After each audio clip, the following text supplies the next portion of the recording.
Good evening. Welcome to webinar. Natural Remedies has created an humble initiative to add value to our customers. Towards that, we created webinar series in the flagship called Natural is Future. Today's topic is feeding modern layer genotypes for extended production cycles. I am Narendra Reddy. I am working as Commercial Director for Natural Remedies. Let me introduce today's our speaker and guest, Rick Lane. Rick Lane is nutritionist, founder of Specifeed Consulting South Africa. Rick comes with expertise in poultry nutrition, feed systems, least cost feed formulation. Rick comes with poultry nutrition background and he is a renowned speaker at conferences across all continents. Rick is an author of the book called Chicken Nutrition, a guide for nutritionists and poultry professionals. Rick has co-authored a new book with Peter Crystal, Broiler Nutrition Masterclasses. Before I hand over the presentation to Mr. Rick, I would like to share in brief about Natural Remedies. Our visionary, with his farsightedness, created pioneering activity in the herbal space, Shri R.K. Agarwal, our chairman, and today managed by our managing director, Mr. Anurag Agarwal. Natural Remedies is pioneers in the herbal animal healthcare product space. We are #1 veterinary herbal animal healthcare company in India with all your support. This has happened. The backbone for us to get this identity to become #1 is the world-class research and development center, which is located in Bangalore, the southern part of India. Natural Remedies believes that natural products are very complex. Deeper level science and validation is utmost important. So therefore, we made few of our brands as brand leaders in their segment. We call them as best-in-class natural solutions. Based on the science and their deliverables, you customers are accepting, patronizing them. As a result of it, today we have our presence in 30 countries in addition to India.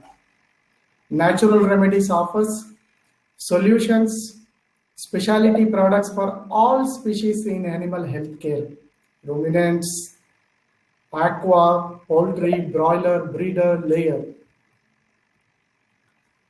Natural Remedies' vision is we harness nature and apply science for health and happiness of animals and human beings. Nature is a treasure, so we need to harness, apply science. So that is our vision. Towards achieving that, the backbone at Natural Remedies is Research and Development Center. As I mentioned, R&D includes 3 major components.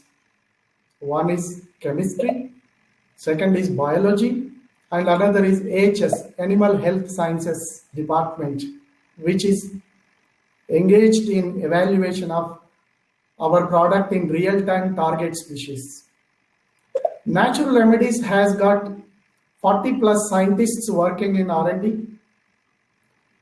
We have more than 15 patents and more than 120 scientific publications in peer-reviewed journals. The feather in our crown is Natural Remedies has contributed more than 100 monographs to US Pharmacopoeia, British Pharmacopoeia, Indian Pharmacopoeia, Ayurvedic Pharmacopoeia of India. The in vitro lab is GLP certified and NABL certified labs we have at Natural Remedies.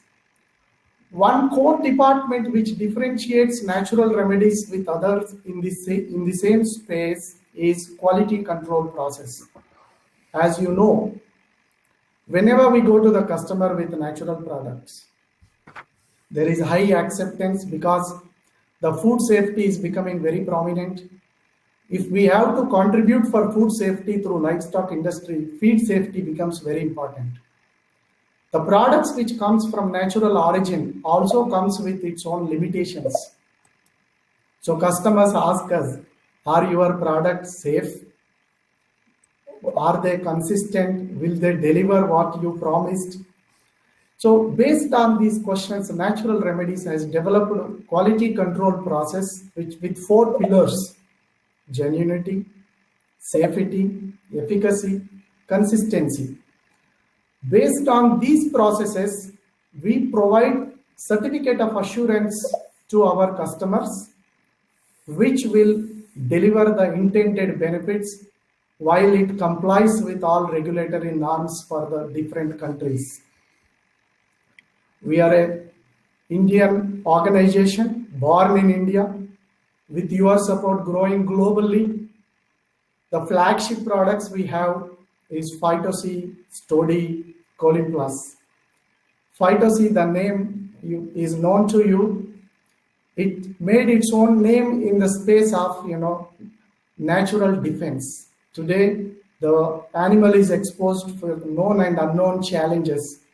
The endurance is very important to fight against known and unknown challenges. Phyto-C is proving in that direction. Thank you for patronizing such a scientific marvel. The recent product from House of Colin Plus R&D, Colin Plus from Natural Remedies R&D, is successful, effective alternative to replace synthetic choline chloride at lower dosage while maintaining a similar performance. Thank you for patronizing Colin Plus, an effective scientific alternative for synthetic choline chloride. And Stody, proven brand in the segment of non-specific diarrhea. With this brief introduction, I would like to give the presentation to our guest and today's speaker, Rick. Thank you, Rick. Over to you. Good afternoon and good evening to everybody. And I'm sorry that I'm not able to be in India with you all. I really enjoy my visits there. I'm very partial to Indian food, and I'm even more partial to Indian cricket. And I was forbidden to talk about cricket today, so I won't carry on that note. Today we're going to talk about how we feed the modern laying hen, and obviously the genotype has changed. And the other thing that has changed dramatically is the length of time that we are expected to keep these hens. So we're going to have extended production cycles. Now, what stimulated me to put this talk together was that I did an experiment on individual laying hens for my MSc in 1985. And might have been 1986 by the time it was published. And I couldn't help wondering how much that the hen had changed in the last 30 years. So I did a fairly unusual thing, in that is I repeated this experiment in 2018. So the results, and then I did a third experiment, which was exactly the same as the earlier, with the second experiment, the same diets, but instead of birds at peak production, I used birds that were 90 weeks old, or 87 to 90 weeks old. So this talk is a compilation of my own knowledge and my experience from these 3 experiments. So hopefully it will give you the same insight that I got. Our intention is to start this meeting with a poll. So I'm going to hand over to the chairman of the poll session now. We've got 4 polls in the talk. And the idea is to engage you, as remote as you may be, as interactively as we possibly could. So here's the first poll. Yeah. So there is a poll question available on your right hand side. You will be taking 10, you can take 10 seconds for this and you can answer these questions.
Okay, still we are receiving the answers. So the highest percentage of answer we have received is for egg output will be greater. The second highest is we will be expected to feed them to 100 weeks of age. So these are the two major answers, Rick, we have received from the audience poll.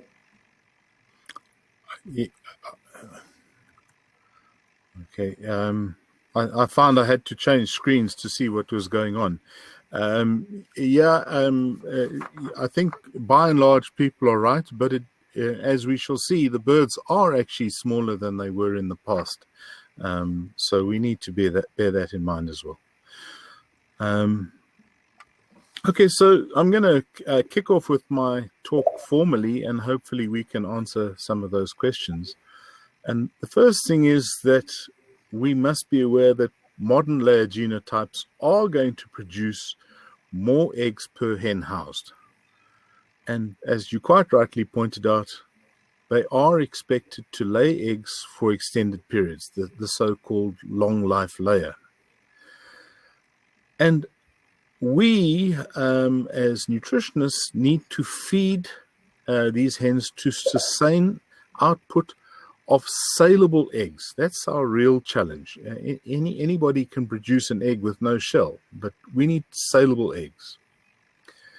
And I want to say that there are some aspects of feeding this hen that have changed, while others have not. And it's important that we know the difference between these two. And then, of course, as with everything in nutrition, all of the decisions that we make are complicated by what constitutes a profit. In other words, are we making money out of doing what we do? So the theory is that our birds will produce 500 eggs by 100 weeks of age by 2020. That was the promise made by the primary breeding companies. Now, these birds have arrived, and thus far it's only been white birds that I've seen reported on. And in order to achieve this 100 or 500 eggs at 100 weeks, there's some areas that need to be focused on. And the first is we need to ensure that we maintain liver and obviously gut health, although gut health is probably a secondary consideration. We need to ensure that we have a viable oviduct, and this is beyond the realms of the nutritionist, and it will be the geneticists who are able to do something about this particular aspect. And they have already made strides in this area, and I expect this to continue. It's really important that we consider both skeletal integrity and shell quality. Now, they are intimately linked because they are both vital components of calcium metabolism. And then obviously, if we want to sell these eggs, we need to maintain both internal and external quality. From a welfare point of view and from a nutrient utilization point of view, the plumage or the feathering of the bird is going to become an issue, and is an important issue for that matter. So just to give you an idea of how this bird has improved, this is some data from Hendrik's Genetics, and you can see that the rate of lay at 75 weeks of age in 2000 was 74%, and by 2020 it was projected to be 82%. And I'm not going to go through this whole table, but you can see that they only started worrying about how many eggs were produced at 90 weeks in 2017. And by 2020, they expect this 500 eggs. What is interesting is how the number of eggs per annum has increased. We've always said 2 to 3 eggs per year increase, but it's closer to 4 now. And this is because of modern genetic techniques of genetic genotypic fingerprinting and so on.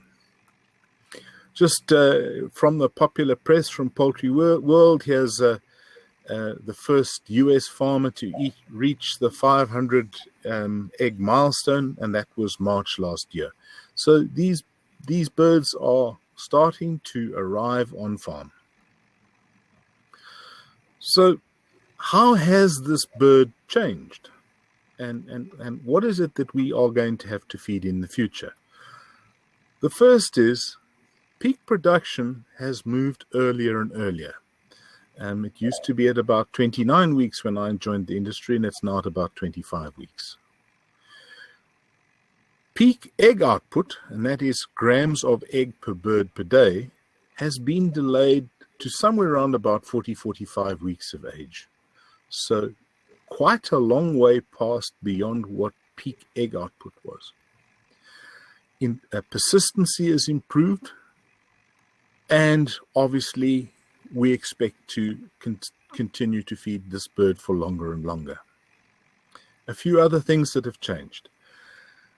The birds have been selected to lay fewer small eggs when they're young and fewer large eggs when they are older. So the dashed line is the old or legacy genotype. The red line is the modern, as the solid line is the modern genotype.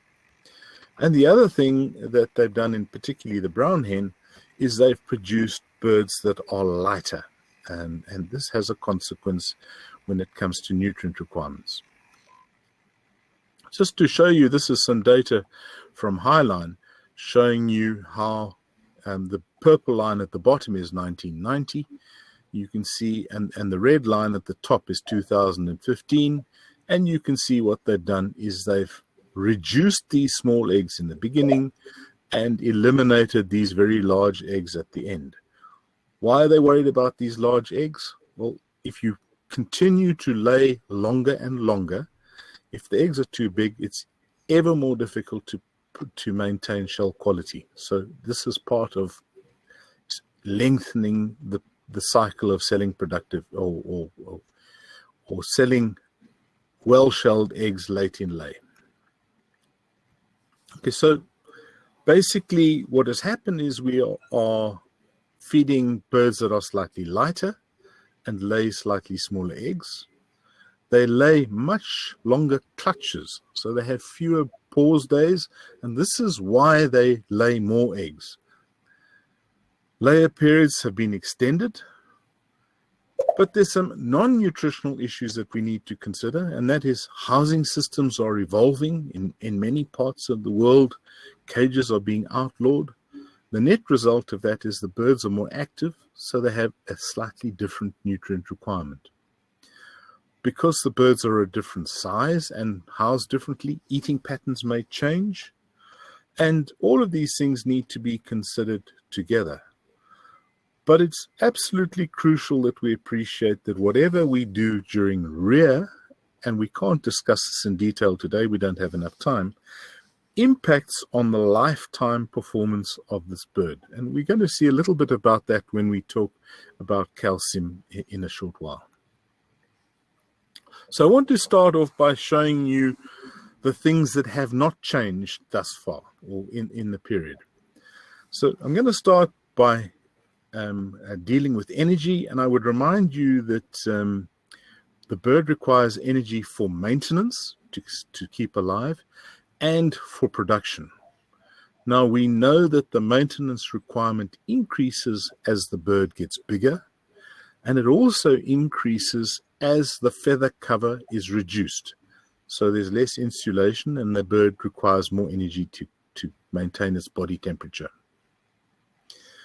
We as nutritionists have been able to predict the ME, the metabolizable energy intake, in laying hens with reasonable accuracy for many decades, which is good. And we also know that hens perform pretty well over a very wide range of different energy levels, from as low as 10 megajoules, which I think is about 2,500 calories, to up to 13 megajoules, which is about 3,000 calories. But basically what happens is that this bird is able to consume enough feed to meet its energy requirement. Now, I told you about the three experiments that I've considered. The first was high-sex brown, which was 1986. The highline brown birds were at peak production, and the highline silver brown, which is a tinted bird, was at 90 weeks of age. And all I wanted to show you, this is a graph of egg output in grams per bird per day versus the kilojoules of energy intake, of AME intake. And you can see that there's pretty much no difference between the three genotypes. So despite the fact that the genotype is improved, and despite the fact that this silver brown bird was 90 weeks of age, it has utilized energy with pretty much the same efficiency as the other birds. Just for interest's sake, this is the daily energy intake in kilojoules per bird per day, and this is the dietary energy level, and you can see here there is no relationship. So effectively, the birds in these three experiments, and this is all three experiments combined, were able to consume enough feed to meet their energy requirement. And this is actually a phenomenal aspect of feeding laying hens. So essentially what has not changed is energy utilization. So it's utilized with the same efficiency with modern birds as it was 35 years ago. We know that birds can adjust their feed intake to meet their energy requirements. And this has an important consequence for commercial nutritionists. And that is, it is up to the nutritionist to decide on the metabolizable energy level of the diet. And that energy level should be such, would obviously be based on the cost and availability of ingredients. And it should be such that your cost of feeding each hen on each day is at its lowest. There are some commercial considerations, and for example, if you decide a higher energy level is going to be more cost effective for the farmer because the bird is going to eat less, but the feed price goes up, you can lose business because of it. So there's a commercial consideration or component. And remember too that housing system does influence the energy requirement. Free-range birds consume considerably more energy than birds in cages. We are going to have the next poll, which is about energy now. Not energy, protein, I'm sorry. Yeah. So this is the time for polling, poll question. You are requested to, see the right hand side of your screen, and please give answers for next 10 seconds. 10 seconds is pushing it a bit, eh?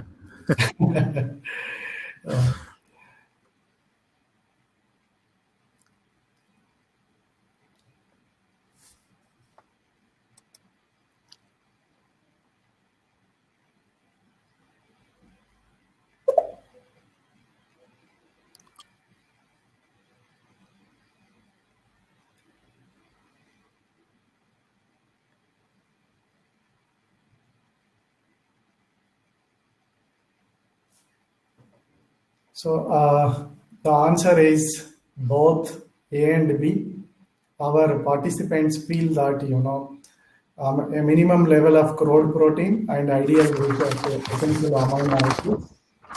So the answer is A and B. Majority are given for A and B, which is 66%. Yeah. Okay, so sorry, I have to just change screens to look at the poll. I think that that answer is insightful, and for those of you who said A and B, that's called hedging your bets. And whilst you're not wrong, you're probably costing yourself money.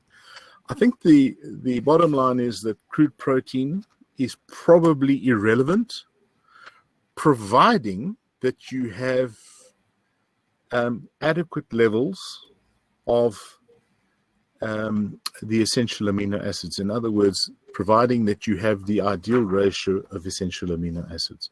So the answer to your question is point number one: if essential amino acid levels are adequate, crude protein is irrelevant. As we all know, lysine and the sulfur amino acids are of particular concern, but that doesn't mean you need to ignore threonine and valine in particular. But I think what we know about amino acid nutrition is that birds respond to incremental doses of amino acid typically. And this is an example I've pulled out of the 1986 birds, the high sex brown versus the high line brown of 2018, 35 years later. And you can see on this graph, we've got egg output on the y-axis, and then the daily lysine intake, and you can see that we have a typical relationship, and incidentally there was no difference in the response between the two different genotypes. The response is not as good as one would have liked, but when you feed individual birds you often get quite a lot of variation. So in essence, these birds have utilized the energy, the amino acid with the same efficiency. So what I did is I calculated the conversion efficiency as a percentage. And you can see that the 1986 birds and the 2018 birds were almost exactly the same. Just of interest, when you feed lower levels of lysine, it is utilized with more efficiency. So fairly typical of nutrients. The lower the level in the diet, the more efficiently it is used. Okay, so against that background, that has not changed. How then do we feed our birds? And what we tend to do is we tend to establish a requirement for lysine, and then we apply an ideal amino acid profile to that. And there are many of these that have been published. And once we have that, we translate it into a feed specification based on intake, obviously. But it's really confusing because published values vary hugely. And in this next slide, I have put some of the published values in. The NRC said 740 milligrams of lysine per day. Lysine says 680. The most recent research is Spangler, 760. You can see these values are literally all over the place. So how then does the average commercial nutritionist ever make a decision? And so what we then do is we're going to have a look at what the primary breeding companies have to say. And I want to tell you, I made this slide for this presentation, and I went and I got the latest information. And for the first time, there's actually a degree of convergence between the different companies. And you can see that Hendricks, Highline, and Lohmann all pretty much say 800 milligrams of available lysine per bird per day. There's not as strong an agreement on the amount of sulfur amino acid. So the breeding companies are a little bit more convergent, but the research is not. So How do we know what is correct? And I want to tell you it's almost impossible to know that. I want to tell you that modern hen is slightly smaller and lays slightly smaller eggs. It is true that her lifetime performance may have increased, but I would remind you that hens still lay a single egg on a daily basis. And that means that her nutrient requirement on a daily basis may actually have declined and not increased as is sometimes stated. I think the important thing is that you need to always apply an economic analysis to this. And I've done a very simple exercise in a very complicated table. And these are the diets that I used for my 2018 experiment: 6, 7, 8, and 9 grams of synthetic lysine.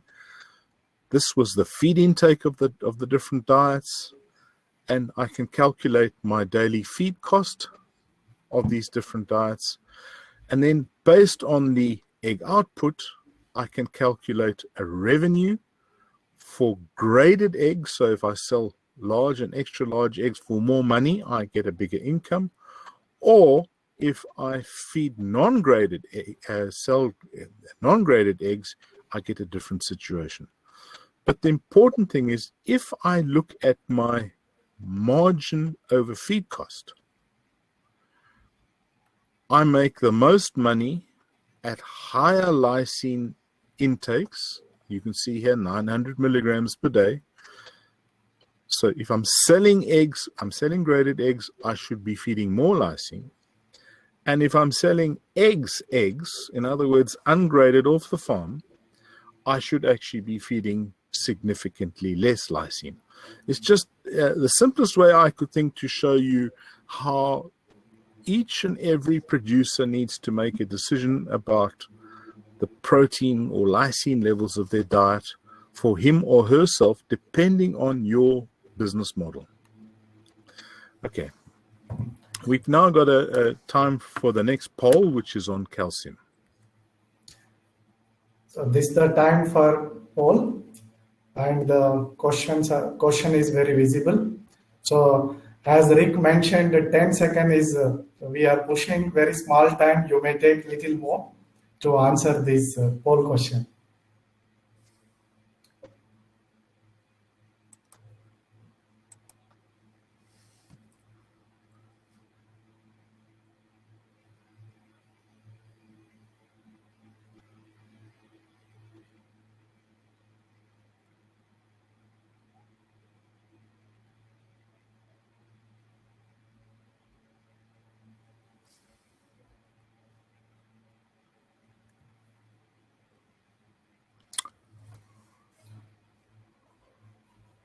All right, can we move on? Yes. I can see the poll result coming in, and I'm delighted to say that the vast majority of respondents are correct, and that we do require a balance between skeletal and dietary calcium.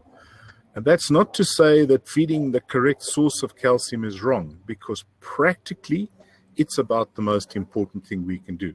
So in fact, we've got a real grip on the understanding of calcium within our audience. But what I wanted to do was talk about calcium in a little bit more detail, because it's going to be, let's put it this way, energy and amino acids have not changed all that much. But calcium nutrition is going to be the real challenge with long life layers. So it's important to appreciate that skeletal integrity and shell quality are intimately linked. And the reason for this is that hens maintain shell quality at the expense of the skeleton. Now, in the hen, about 90% of all the calcium and phosphorus is found within that skeleton in this crystalline hydroxyapatite crystal. Just for interest's sake, eggs comprise about 95% calcium carbonate, on a dry matter basis with very little protein. So you can see huge amounts of calcium in both the skeleton and in the eggshell. Just have a quick look at the bone. And you know, I'd kind of forgotten about this, so it's probably worth reviewing it for myself and for everybody else. And the first is, remember that bone comprises two major structures or two major types of bone. The first are structural bone, and these are cortical bone, which is on the outside, and then these trabeculi, which are almost like the struts that hold it together. So these are pillars of calcium that give the bone structural strength. And then the medullary bone is a labile source of calcium, and it's a much more soft and porous material than the medullary bone. The problem is that when the bird requires calcium, it's mobilized by cells called osteoclasts. These cells indiscriminately use calcium from either the medullary bone or the structural bone. Now, good thing for the hen is that the medullary bone has a much larger surface area. It's much better vascularized. And as a consequence of this, it is metabolized 10 to 15 times faster than cortical bone. We often think of medullary bone as being the only source of calcium, and this is not correct. Cortical bone is often used as well. So just remember that when the hen goes into lay, she contains about 20 grams of calcium in her body. It's about 1% of body mass.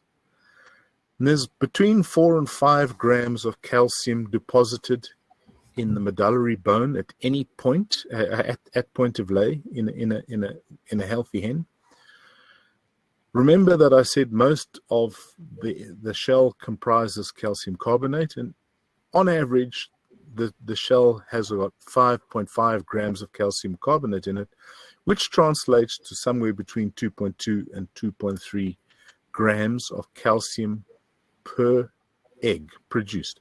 So that's about 10% of the hen's body weight on a daily, or 10% of the hen's total calcium component on a daily basis is deposited in eggs.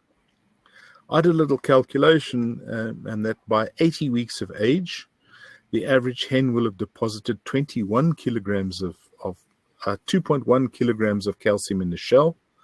And in her lifetime, especially if we're expecting her to go to 100 weeks of age, she could deposit up to 50 times more calcium in shells than is present in her skeleton. And this is a huge ask of this amazing creature, because really these modern hens are just fantastic. So what I decided to do was look at calcium and phosphorus in two tranches. First, you need to look at the long-term metabolism of calcium.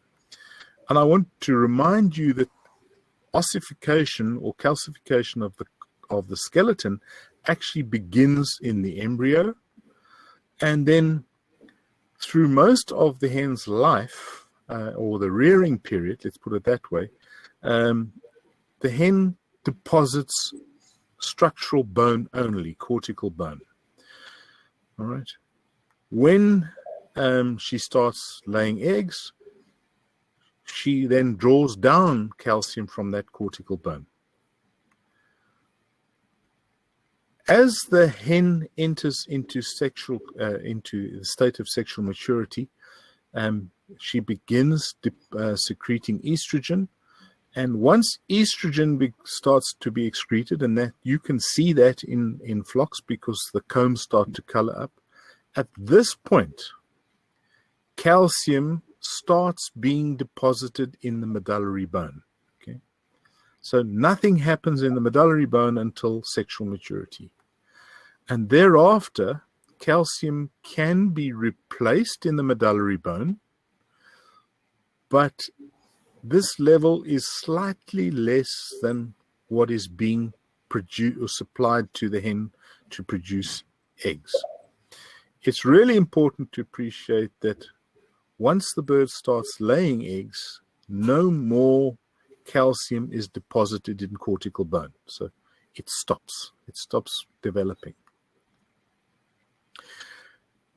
There's a complication, and that is that as the bird ages, and the literature seems to suggest that it begins as early as 40 weeks of age, and duodenal calcium uptake begins to decrease at about 40 weeks of age. We know that the calcium requirement for egg production remains pretty much unchanged, and Roland showed quite clearly that even as eggs get bigger, the amount of calcium per egg remains the same, which is why big eggs tend to have softer shells, which is why the breeding companies are trying to ensure that egg size is not too big in our modern hens. Ultimately, if this process carries on for too long, we get osteoporosis and thin-shelled eggs. This is a photograph shown by Doug Corver at the Australian Poultry Science meeting in February this year.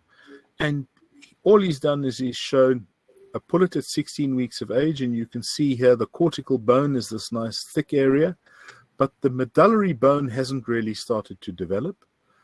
Then at sexual maturity or point of lay, you can see more cortical bone, but you can see well-developed medullary bone. And then in an old hen, there's some less dense cortical bone, medullary bone, but can you see the cortical bone has mostly been utilized for egg production? So you can see that this is the problem that we are likely to have with the long life layer. So that's the lifetime metabolism of calcium metabolism. We need to look at the daily calcium metabolism as well, because it plays an important role. And the first thing is that an egg is laid between an hour and a half and 3 hours after the lights go on, mostly in the morning. And ovulation, that's the next egg that's going to come, will be laid tomorrow, occurs 30 to 60 minutes after today's egg has been laid. Okay, once that has happened, once ovulation occurs, the yolk moves into the infundibulum and the magnum, and that's where the albumin and the membranes are added, and that takes about 4.5 hours. It then enters the uterus or shell gland, and for the first 5 hours or so, calcification is relatively slow. So as the lights go out, calcium demand is not that high. But once the egg enters the shell gland, it's interesting that there's a 6-fold increase in calcium uptake from the small intestine. So the bird actually gears itself up for depositing a shell on the egg. And then we have a period of rapid calcification, and it lasts about 10 hours, and it's principally during the hours of darkness. Interestingly enough, there's a 5-fold increase in blood flow into the uterus during the calcification process. So you can see the bird really is able to deal with this process quite effectively. There's a period in the uterus where no calcification occurs, and the reason for that is this is when the cuticle is being deposited on the egg. So there's a period when it stops being calcified, and often this extends into the early hours of the next day. So if one looks at the calcium intake of the hen, you can see that it starts fairly low, and you must remember that the vast majority of food consumed by laying hens is consumed in the late afternoon. And I've tried to illustrate that by showing you how the calcium intake increases. The minute the lights go off, calcium intake drops completely, and then we go back to the next day. So you can see here that what we are expecting this hen to do is to calcify the egg precisely when she's not consuming calcium. Okay, so the net result of this is that the bird is always short of calcium when she's calcifying an egg. Now, what we know is that the bird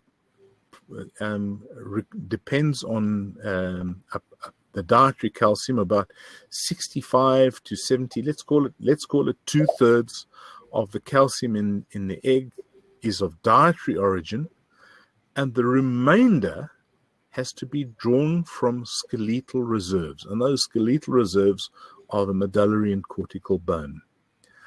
And the bird is capable of using about 1 gram of calcium per day. Okay.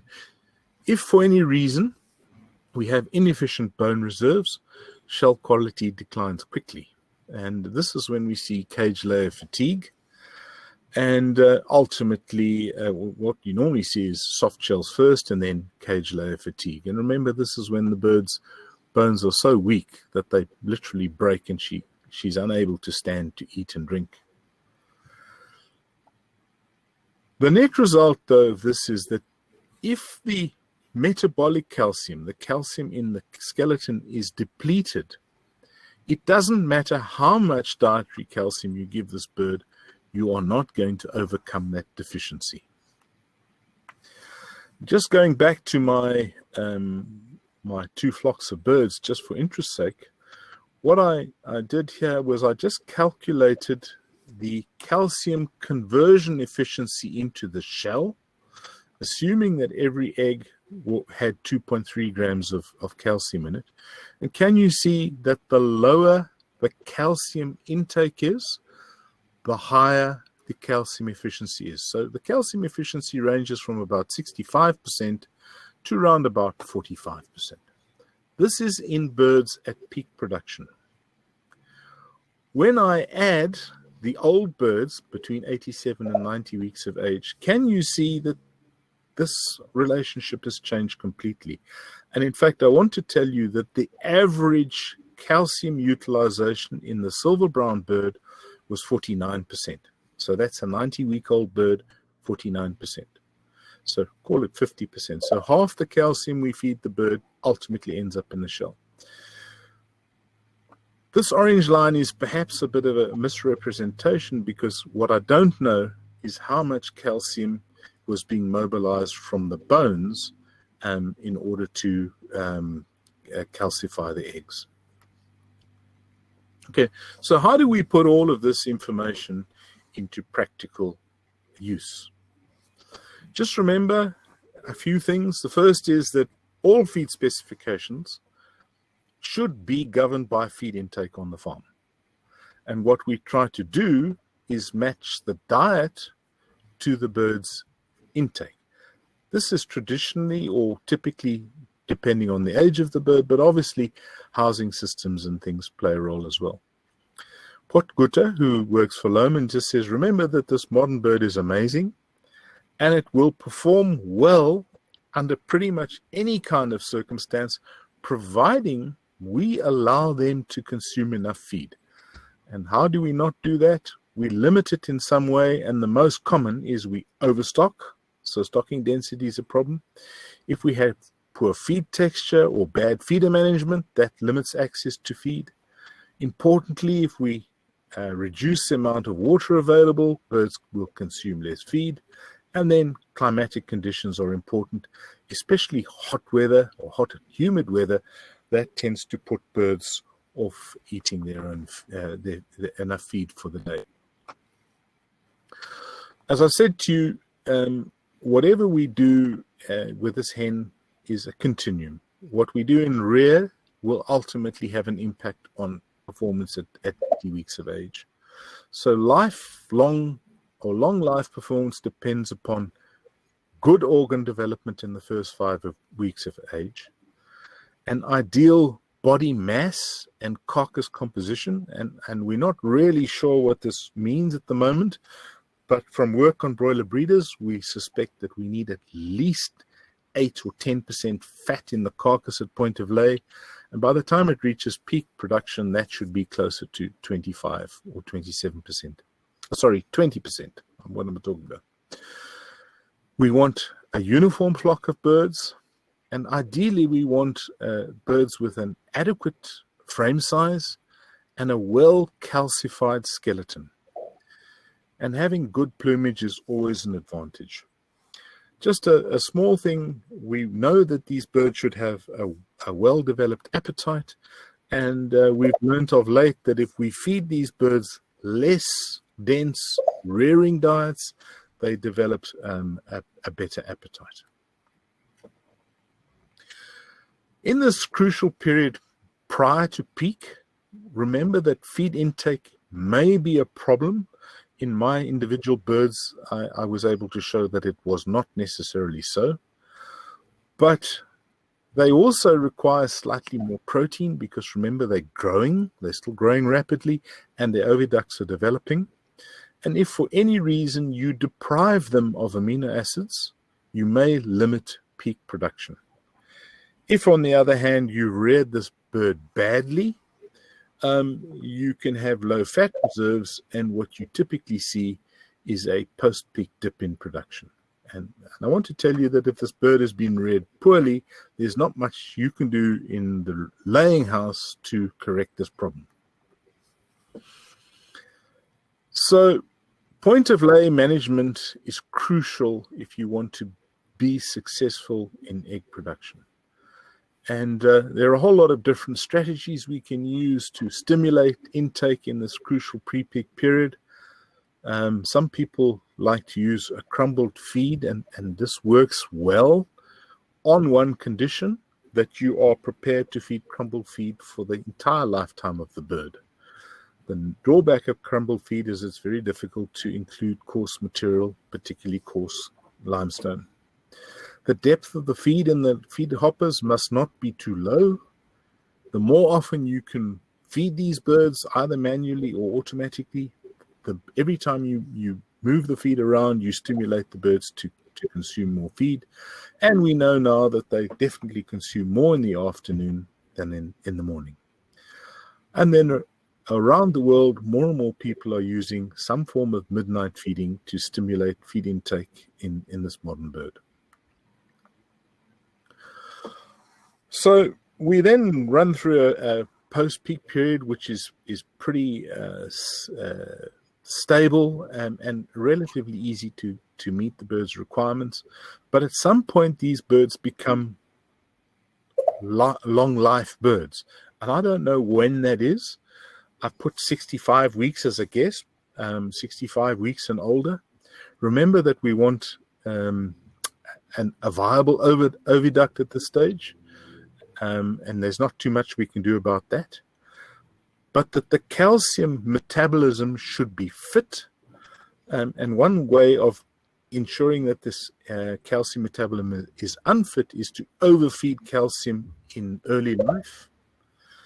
The estrogen and progesterone secretions by the hypothalamus are crucial, and these not only stimulate the oviduct, but they also have a role to play with regards calcium deposition in the shell.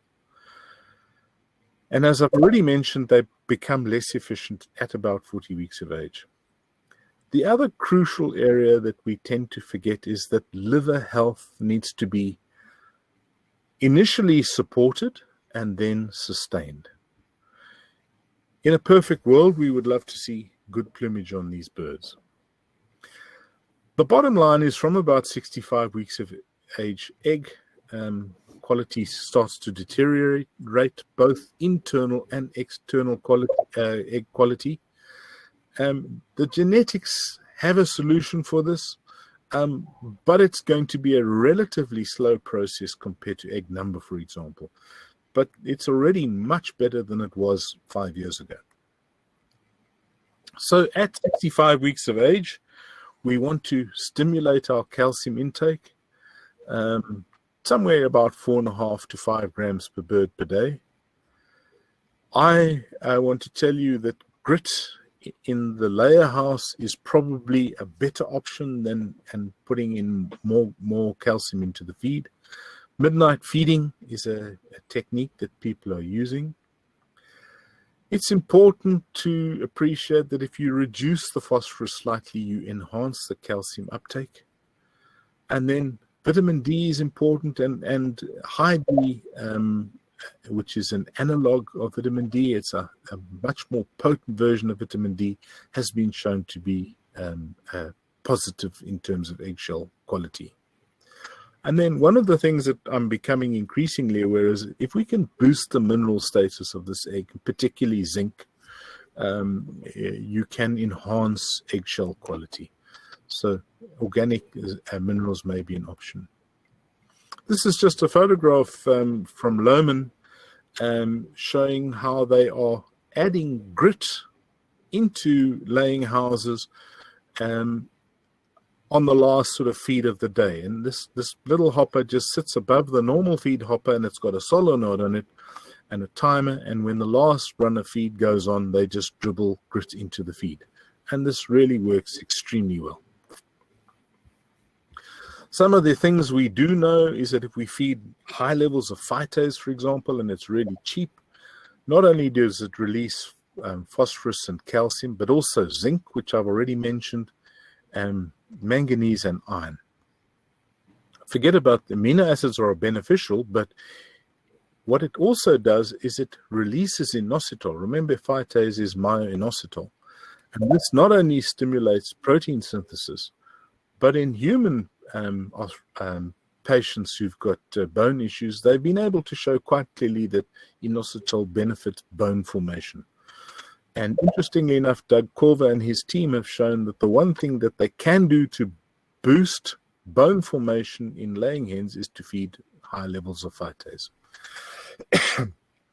The other thing is inositol is a lipotropic nutrient which gives you a healthy liver.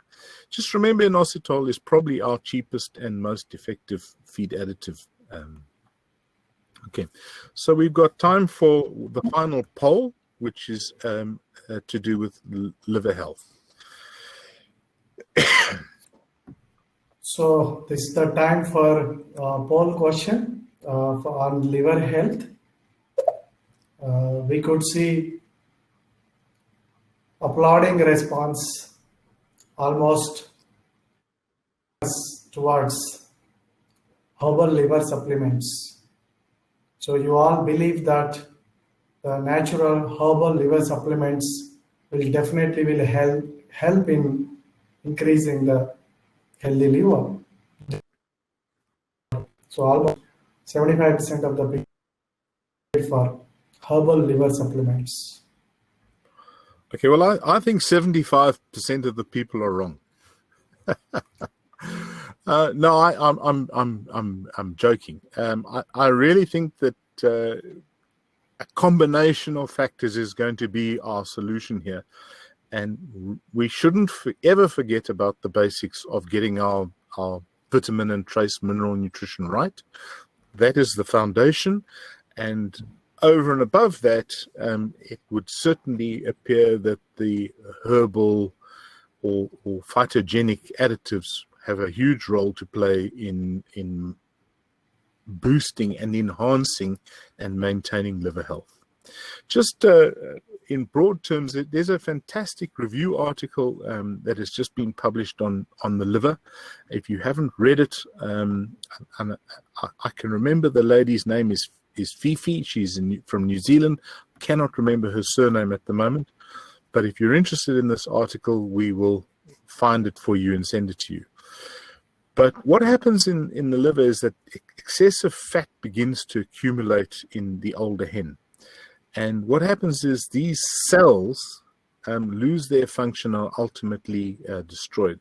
So the liver becomes soft, damaged, and it's prone to bleed.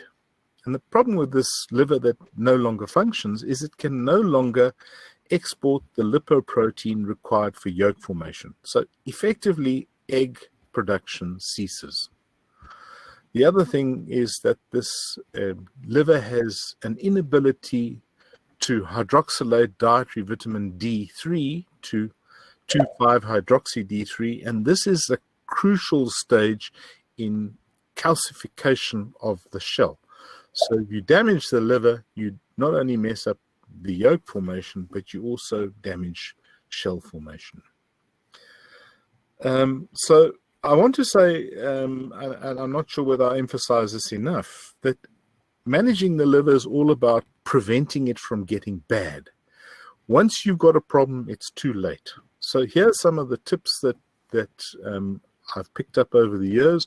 One is always try and use at least some oil in your diet when you formulate layer feed. The second thing is you need to make sure you feed enough antioxidants. And I'll just remind you that both vitamin E and the carotenoids are very powerful antioxidants. And then you want to use choline and betaine and particularly phytogenic products. But don't ignore vitamin B12, selenium. I see more and more people are using organic selenium in laying hens. And then, as I've already mentioned, this analog of vitamin D. These are all things to prevent, hopefully, the liver from degenerating. I want to tell you that it's a very difficult area to do research in, because what tends to happen is people look at mortalities and not live birds, because if you want to look at the liver of a live bird, you've got to sacrifice the hen. So people tend not to do that. So we end up with a half picture of this problem. So we haven't made as much progress at solving it as we should have. Practical feeding of calcium in late lay is important. And if you read the literature, and I'm not talking about the primary breeding companies' recommendations, it would seem that hens require about 4.5 grams of calcium per day. And if you work it out that there's 2.2 grams of calcium in an egg, and we're utilizing that calcium with 50% efficiency, you can see the sums tie up. Hartl, working in Germany many years ago, showed that it was only when they got below 3.2 grams of calcium per day that they had real shell problems. So the bird actually does quite well on low levels. Remember, I mentioned to you surplus phosphorus inhibits calcium uptake. But what I want to tell you is there's little evidence that high levels of calcium boost shell quality. And in fact, there's some evidence to show that surplus calcium may in fact reduce bone and eggshell quality. And this is recent data. I want to say that this may have to do with the fact that higher calcium levels mean higher limestone levels. And remember, limestone is a potent buffer.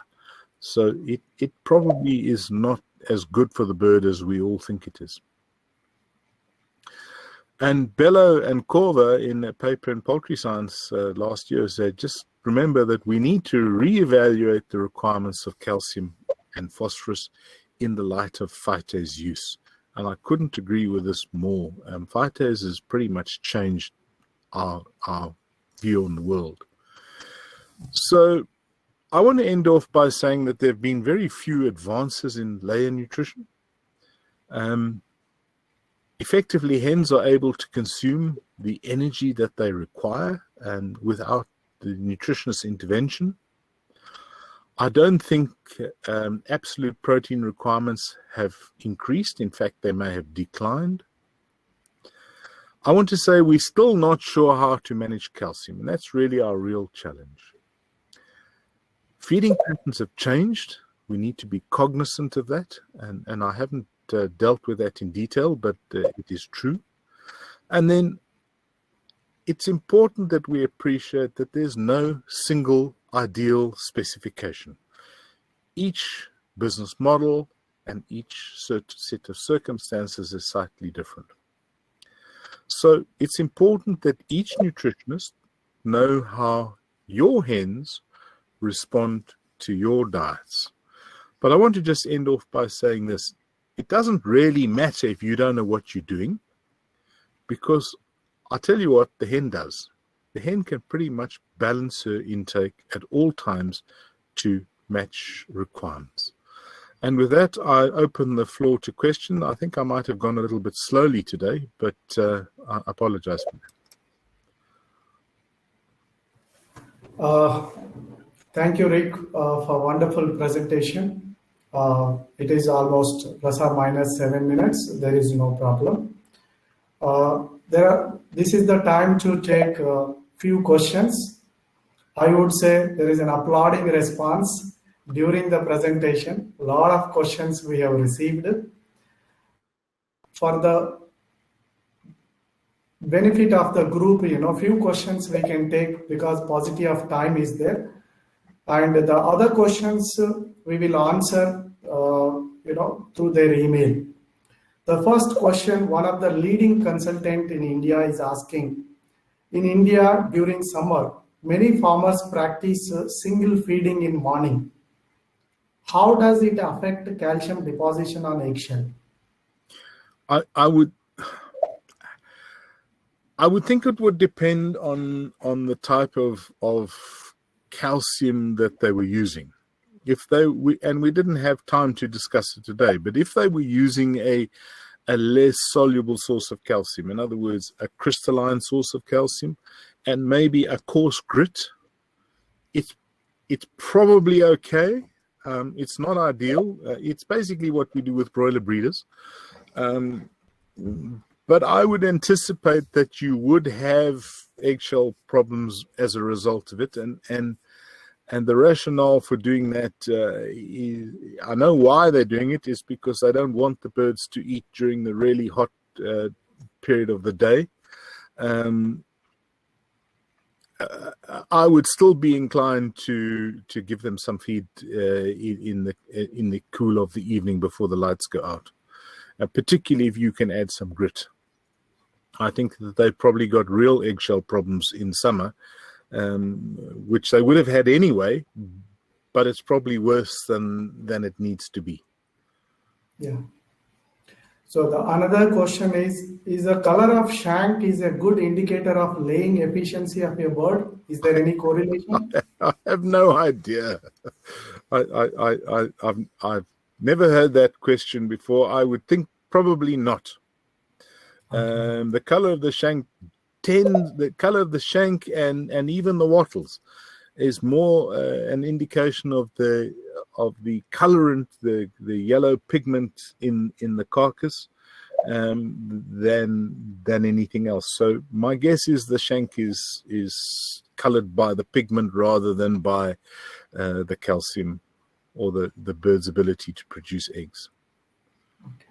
But I'm guessing. I don't know. I've never thought about it. Okay.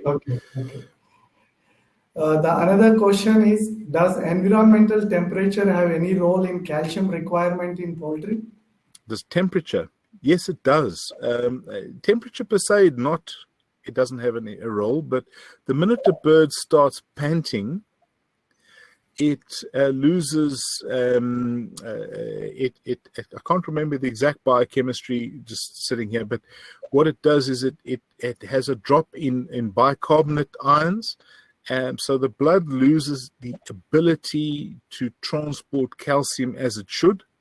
So a panting bird has a reduced ability to calcify eggs. So it's a panting bird that has softer shelled eggs, and yes, the temperature ultimately does have a direct impact on eggshell quality. The only thing I've ever seen that can be done to mitigate this is to add some sodium bicarbonate to the diet rather than salt.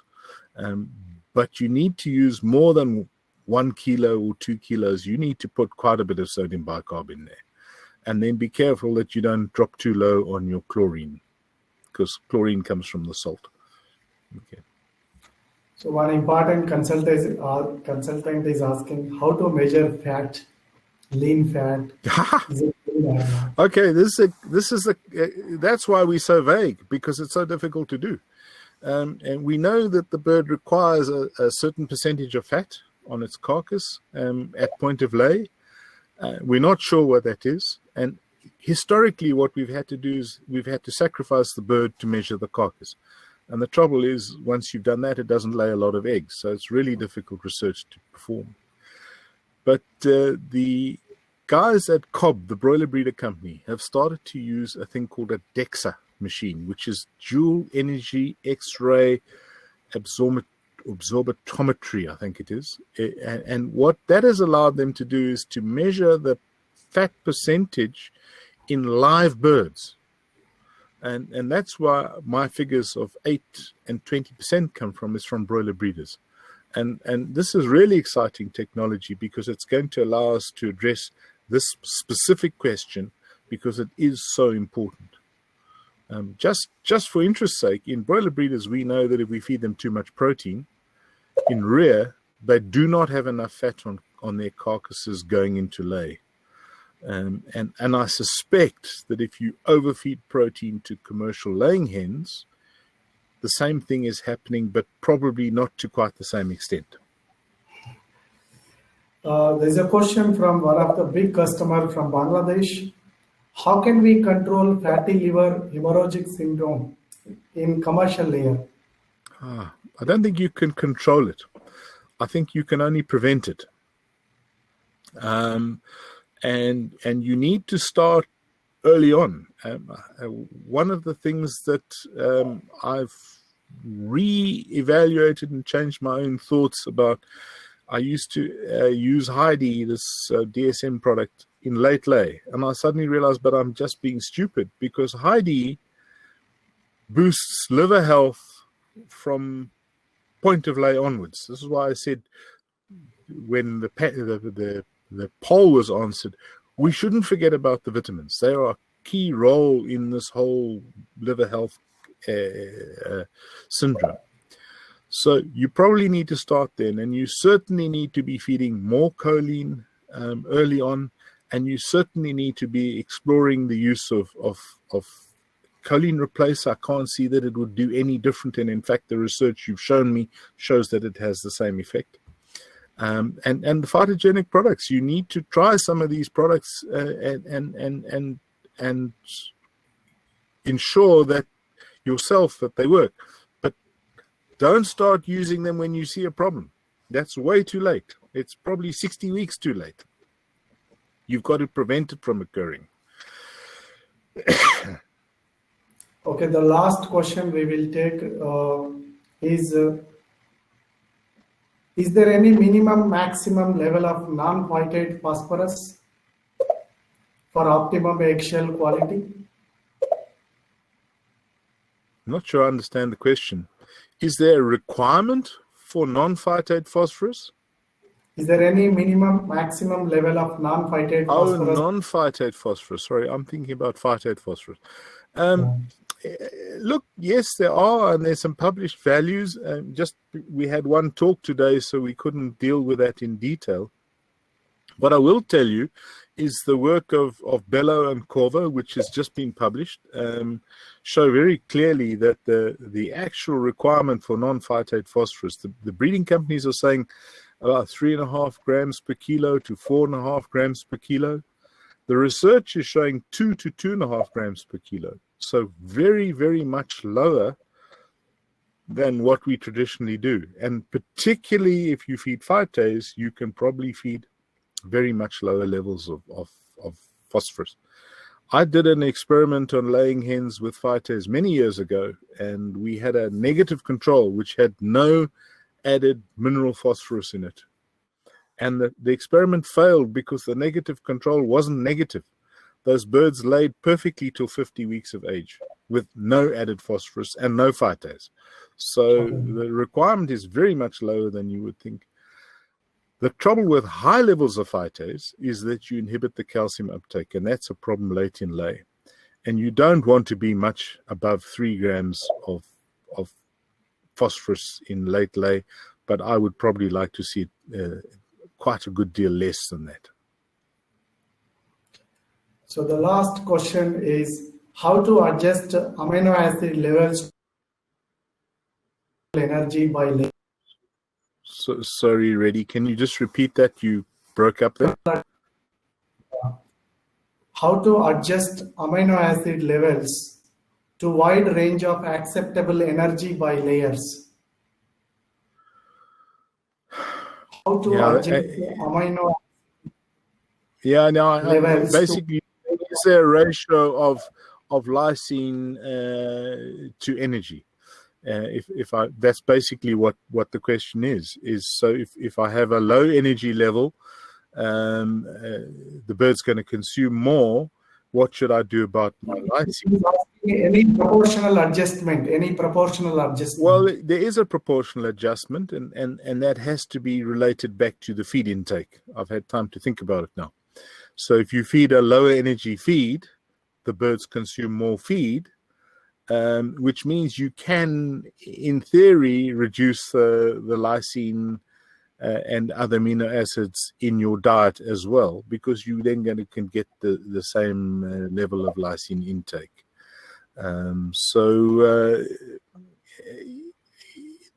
Again, there's no hard and fast rule. It very much depends on your energy level. And then secondly, it depends on whether you're selling big eggs to upmarket customers in Kolkata, or whether you're selling ungraded eggs off the farm in the local wet market.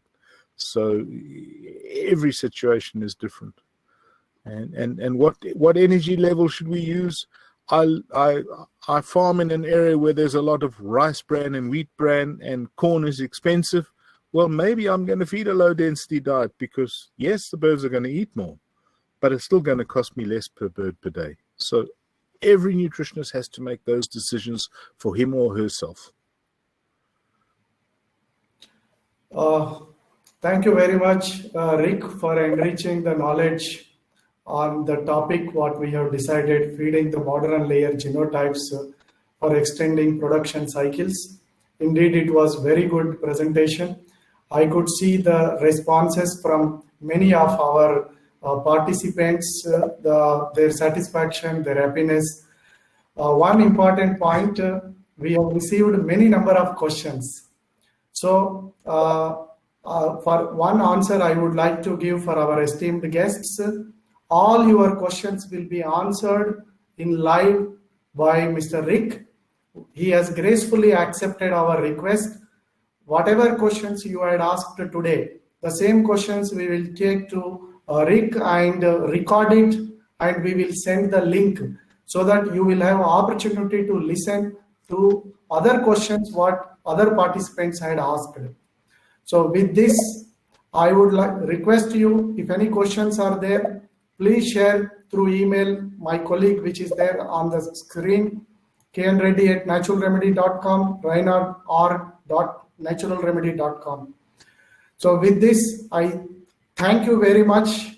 Today, the virtual universe is connecting all of us with small internet connection. At any point of time, we will keep you updated the progress and the knowledge related to the topic with the help of Rick. So once again, thank you very much, Rick, for your presentation and gracefully accepting our invitation. Thank you. Thank you very much, and from India to everyone. Thank you, Reddy, and thank you to all the participants. And I can see the questions coming in. I've got about 3 weeks of work answering them all, and I'm looking forward to it. Thank you very much. Goodbye, everybody. Thank you. Goodbye, everyone. Thank you very much.